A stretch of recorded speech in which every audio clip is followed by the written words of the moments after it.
The ocean. It takes up over 70% of the Earth, and yet there's things down there we've never discovered. Perhaps one of those scary things will be discovered today in today's book, Deep Trouble. I'm about, over 9 months into this now, so don't be mad at me, but I know a call to action gets people moving on here, so if you enjoy my videos, be sure to like and subscribe. Over 75% of my viewers aren't, so please do so. If I reach 500 subscribers, I don't know what I'll do, but let's go for it. Now this cover has to be one of my favorites from the original series. It dares to say, great white sharks have had enough of the fear-mongering, let's try hammerheads now. You might notice the tagline says, just when you thought it was safe. This is a reference to Jaws 2, where that tagline was, just when you thought it was safe to go back in the water. Not only that, but one of the original sketches for this cover would have mimicked the poster for Jaws 2 as well. Might have been skirting a lawsuit if they did that too. That decision seems to make a bit more sense when you look at the 2000s reprint and its weirdly green cover. It changes the tagline to, swimming lessons won't help you now, which is much less threatening. The back tagline is still the same though, don't go in the water. Here's our UK cover though, and this one takes a turn by having our main character be attacked by an octopus. Now that's interesting. Probably one of the best UK covers we've had so far too. Lastly is the classic reprint. This one was fittingly made to coincide with Horrorland number 2, Creep from the Deep. It has the tagline, introducing Billy and Sheena Deep, like I'm supposed to give a damn. Though it seems they star in this book as well. As a Horrorland reprint, it has our favorite bonus features, except for the splat stats. It lets you create your own underwater stories, gives you some shark facts, and one other thing that's a bit of a spoiler, so I'll avoid it for now.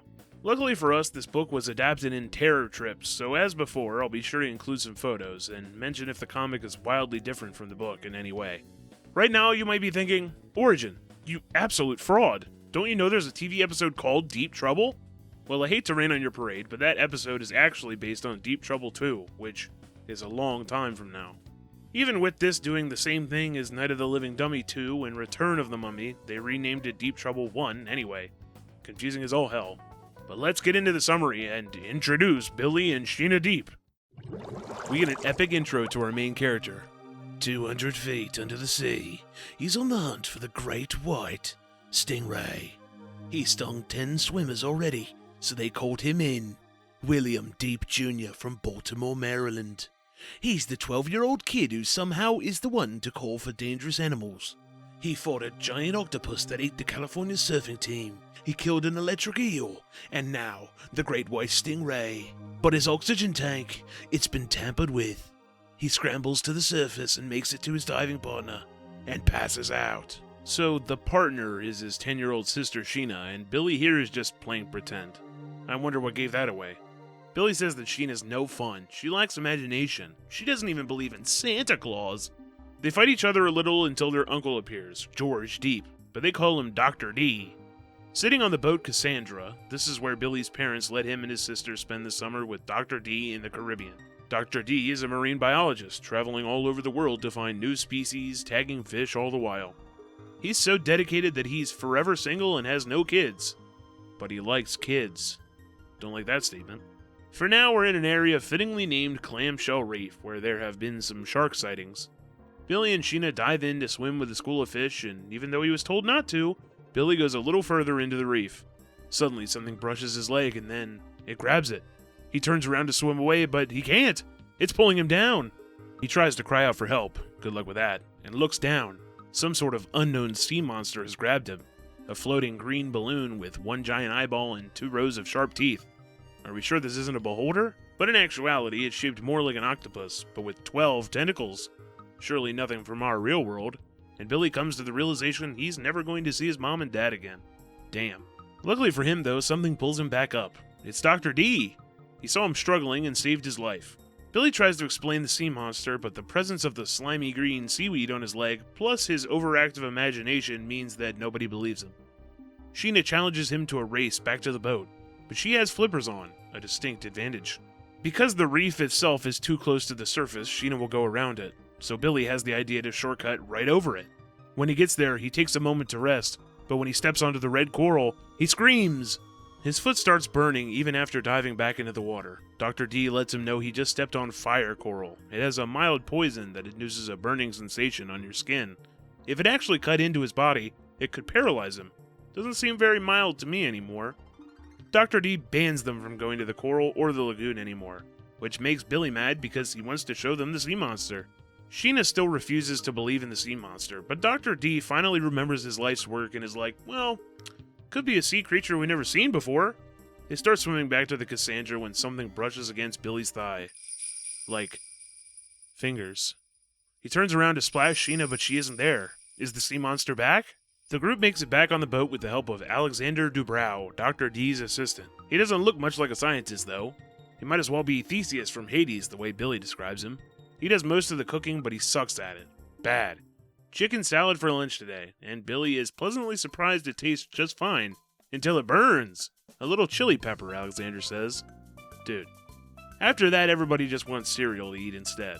Moving to the main lab, we get a look at some big glass tanks filled with various fish. One of interest is a black ribbon eel named Biff. Very scary. Billy finds the control panel and pushes a random button, which is thankfully just the horn. He points to another button and Alexander tells him it's for the Nansen bottle, which collects samples of deep seawater. But it's broken. Even though the research is funded by university money, it's starting to run out. I'm sure that won't be relevant later. I have no clue, I'm just talking out my ass right now. Billy heads out to the deck to get some air, but overhears Dr. D and Alexander speaking to some people. A little bit ago, 2 people arrived on a boat labeled Marina Zoo.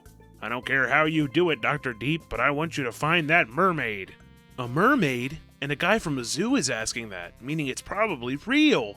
He gets closer to listen more. Obviously, Dr. Deep and Alexander think this is some fairy tale BS, but the man says that a fisherman spotted her near this reef.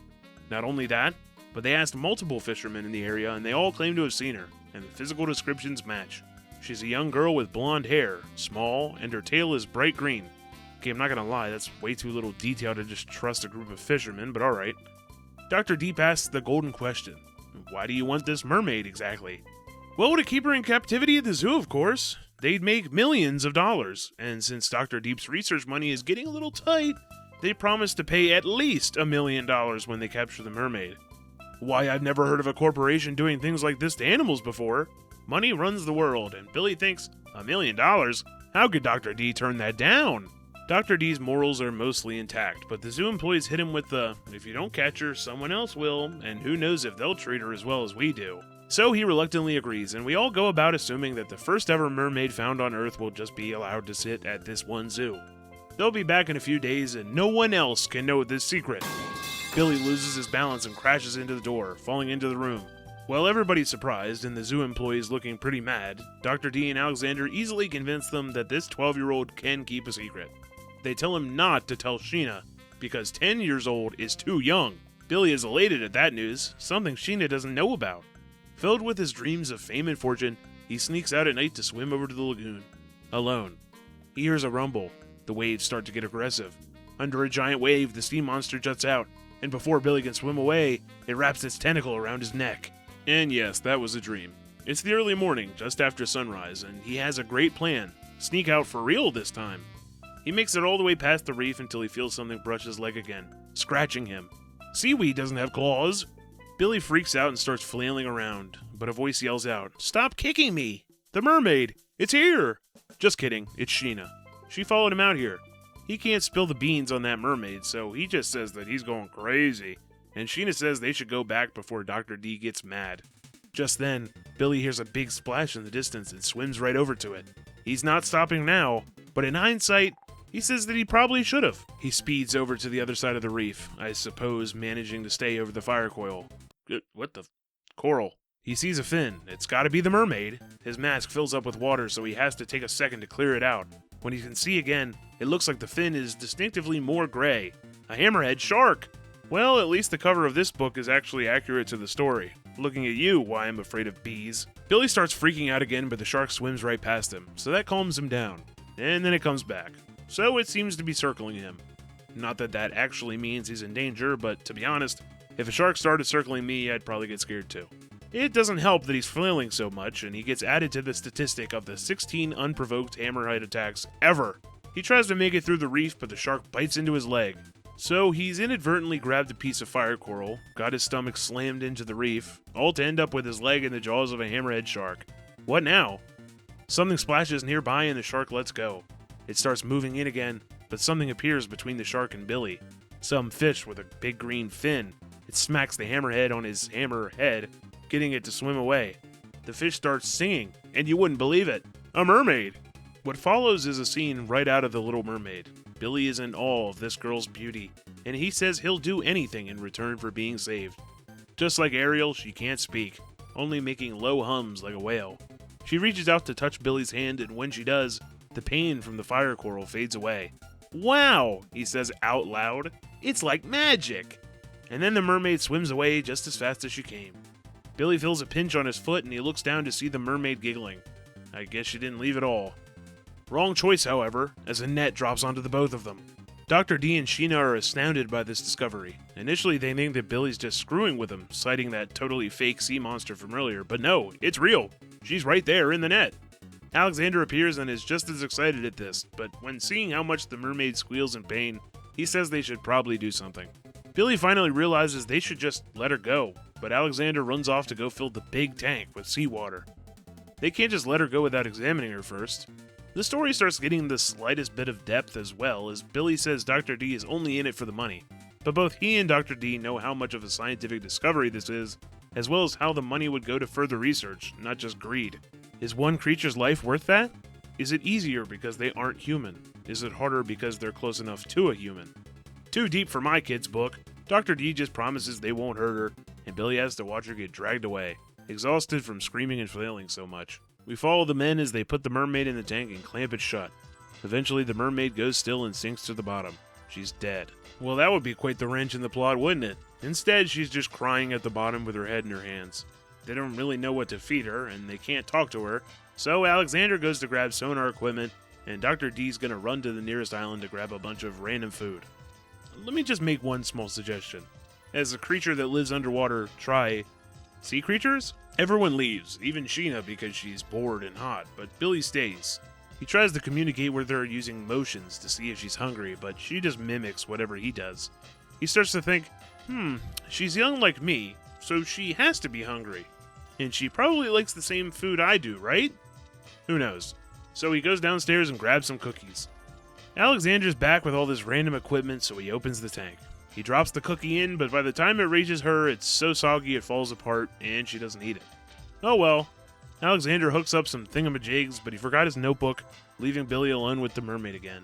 In this sad state, he makes a decision. I will set the mermaid free! The tank is taller than him, so Billy really struggles to get up there, and when he does, the mermaid screams when the gate shakes. Alexander grabs Billy's arm and scolds him. Billy confesses he wants to let her go, but even though Alexander looks sad too, he explains the same spiel on how this discovery is more important than the mermaid's temporary torture. Billy understands, but he still doesn't like that she has to suffer. Alexander diffuses the tension by giving Billy a promised demonstration on how the sonar probes work, but it's boring as hell, just beeping whenever they get close to the shore. Alexander offers Billy lunch. He'll whip up something special for them to eat up at the deck with the mermaid, and that special thing is a bowl in the fridge. Marinated squid with ink added for extra flavor. He sends Billy up with the bowl as he grabs some extra stuff. Up on deck, the mermaid starts making a chewing motion while staring at the bowl, so Billy drops a piece of squid into the water and she likes it. Wow, who would have thought she ate things from the ocean? Alexander comes back up and writes some notes while Billy gloats about being the first person to ever communicate with a mermaid. She's finally learned how to nod her head. Too bad for their lunch though, as Billy just gives the mermaid all of the squid. After an hour, Dr. D comes back with a bunch of random stuff, and they feed all of the seafood to the mermaid. Looking at the doohickeys they set up by the tank, they notice that the mermaid emits sonar like whales do, and she might be trying to communicate to other mermaids like her. How sad.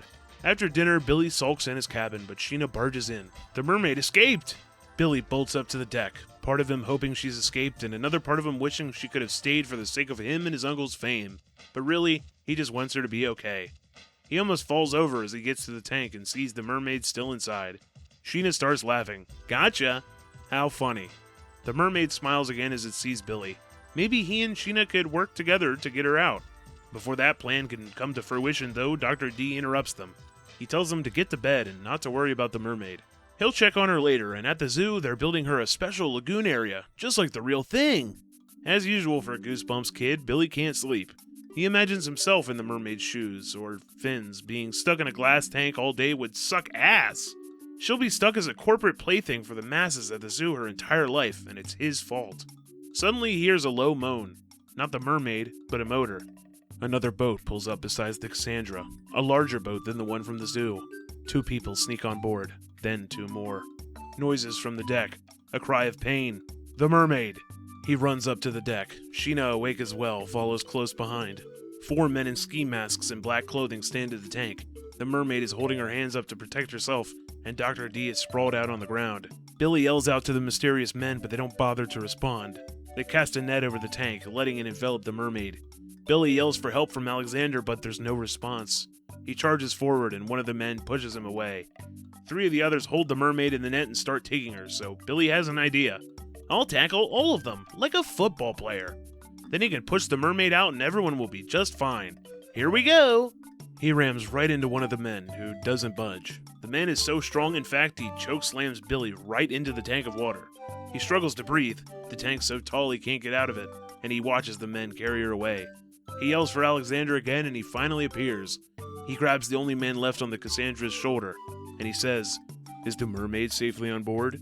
Good. And have you got the money for me? Let's get out of here." Gasp! Alexander has been working for the enemy? He must have told them about the mermaid. How could you? Hey, Billy, it's just business. The zoo was going to pay $1 million for the mermaid, but my new bosses will pay $20 million. Who the hell's hiring these guys, Elon? Sheena stands up and Billy notices Dr. D start to move again. Alexander walks over his body, but Dr. D grabs his ankle, tripping him hard. Alexander, somehow now the commander of this group, tells them all to get him. 2 of the men secure Dr. D and 1 secures Sheena. They ask what to do with them, and Alexander just says, "I don't give a fuck, just do whatever, I guess." One of the guys suggests killing them so they don't call the police. Throw them all in the tank! Dr. D tries to see the good in Alexander's heart, and while it is still there, he says that if he tries to stop them, they'll kill him too. What a bad deal. Also could be a lie. Dr. D and Sheena get tossed into the tank as well, and as the screen shuts, it's getting cramped in here. Dr. D manages to say, "You can't just leave us here." Big mistake. They go, "You're right." So they all push the tank over the side of the boat, sinking them into the ocean. With only a minute or so until they fall completely underwater, they desperately try to smash the screen open. It doesn't work, but Sheena gives Dr. D one of her hair clips, and it works. On one of the latches. There's still 2 more they can't reach. The water starts to rock, and a sound is heard in the distance. It sounds like a siren. Tons of them. Closer and closer until a face pushes against the tank. A mermaid. Dozens of them. They start to grab the tank and smack their tails to create a current, and so Billy knows exactly what they want. Revenge. But the tank begins to rise up out of the water. They aren't killing them, they're saving them. Who would have guessed that? The mermaids manage to open the tank and our humans make it back to the boat. They all think the mermaids, but Billy knows the OG mermaid is still captured out there. He pleads for help from the mermaids, not knowing if they'll even understand him, but then one of the mermaids, the clear leader because her tail is slightly longer, gives orders to the group. They form an enormous connected line of mermaid kind and start swimming. Perhaps they can locate the kidnappers with sonar. Time to follow. They untie the dinghy and ride it for about 20 minutes until they reach a cove. Dr. D cuts the motor as they near the boat anchored nearby. He assumes that the kidnappers must be asleep, but it's only been maybe 30 minutes since they left and like 10 minutes since they got here, so that would be insane, but okay. So now what? They don't see any of the mermaids anymore at first, but soon Billy gets a flash of blonde hair in the moonlight. The mermaid's tied to the back of that big boat. Too bad the men weren't strong enough to carry the tank over, and now the rest of the mermaids can work to set her free. They steer the boat a bit closer in case they need some help, but then a torch lights up the darkness. "What do you think you're doing?" Billy manages to duck as the man tries to hit him with the torch. He stands up to try and swipe the torch away, but he falls over. Dr. D demands for them to give the mermaid back, but like a goofball villain, he says, "Finders keepers, you made a long trip for nothing, and now look, your boat is on fire." Then he lights the boat on fire. With the fire starting to roar, Sheena panics and almost dives into the ocean, but Dr. D stops her. He yells at everyone to grab a life jacket. Sheena starts using the bucket to pour water on the flames. Alexander shouts from the deck for them to get the mermaid and leave, but... Drake? What? Where's... Mermaid. It seems the other mermaids freed her, but the kidnapper grabs Billy while another one tries to club Dr. D to death. Sheena tries to help, but a third throws her back onto the dinghy and kicks out the bucket. She still manages to use a life jacket to pat the rest of the flame down, so that's nice. The waves begin to rock again. The men on the boat start to cry out as their boat starts to shake. the mermaids swarming below to keep them off balance. The perfect time to escape. As they all leave, they're glad to see all the mermaids free, though Dr. D says they know where to find her tomorrow. Oh no! The next morning, Billy and Sheena are both in agreement that even for $1 million, they wouldn't give up the mermaid. They stop the conversation as the zoo boat approaches yet again. What will Dr. D do, I wonder? We had word from the fisherman that you found the mermaid. We're ready to take her with us now. Here's a check for $1 million, Dr. Deep. Billy silently thinking, please don't take it, Dr. Deep. Please don't take that check. Then he takes the check. And then he rips it in half. Got you, didn't I, eh? Yeah, I didn't think so. Too predictable. Dr. D says he can't take the money because mermaids are fake. The fishermen are all just old weirdos that tell fairy tales when all they've seen are fishes and swimmers. Because Dr. D is the leading expert on exotic sea creatures, there is no need for his second opinion. And I suppose the zoo just will stop looking for mermaids now. The zoo people leave and everything's happy now. The mermaids are their secret. After lunch, Dr. D and Sheena go for a nap, and Billy wants to see the mermaid one last time. He swims over to the lagoon and plays around hoping to see the mermaid. Something tugs on his leg. Not seaweed this time. Must be the mermaid. But when he turns around, slimy, green, one-eyed, sharp teeth. The sea monster! That book was honestly not too bad. I liked the depth, no pun intended, with the cost of life over scientific research. Though clearly it isn't that deep. I mean, these books are for preteens. I'll be wowed by anything that's below the tip of the iceberg. I also like the inclusion of a masked group of thugs to come and steal the mermaid. It's a very realistic thing to happen in a series so far full of kids turning into bees, magical theme parks, and living dummies. Honestly, the sea monster is more mysterious than the mermaids themselves. I don't really need any more explaining to that, but what the hell is this new beholderkin hiding in the lagoon? I do feel bad for the mermaids though, considering that 1, those thugs and Alexander are probably still alive, unless the boss actually killed them, and 2, because of that, they know where to find the mermaids now. If they stay secretive, they could probably just avoid that horrible fate, but you can only hope for so long. So what scared you the most in this story? The hammerhead shark? The sea monster? Or the greedy goons? Don't stay scared for too long. Click subscribe because in 2 weeks it's time for the Scarecrow Walks at Midnight.